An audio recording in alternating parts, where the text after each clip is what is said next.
جی بالکل، آپ نے ٹھیک دیکھا۔ آج کی حدیث ہے المستدرک الحکیم سے، حدیث نمبر 8206، کتاب طب کا بیان سے۔ زیاد بن علاقہ بیان کرتے ہیں کہ اسامہ بن شریک فرماتے ہیں کہ میں رسول اللہ صلی اللہ علیہ وسلم کی بارگاہ میں موجود ہوتا تھا۔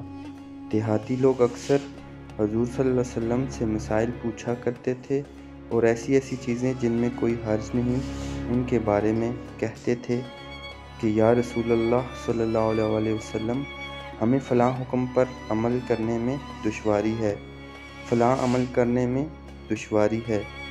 حضور صلی اللہ علیہ وسلم فرماتے، اے اللہ کے بندو، اللہ تعالیٰ نے دشواری والے کام معاف کر دیے ہیں، سوائے اس کے کہ جس نے کسی مسلمان کی عزت کو اچھالا ہو۔ یہ حرج ہے اور یہ باعث ہلاکت ہے۔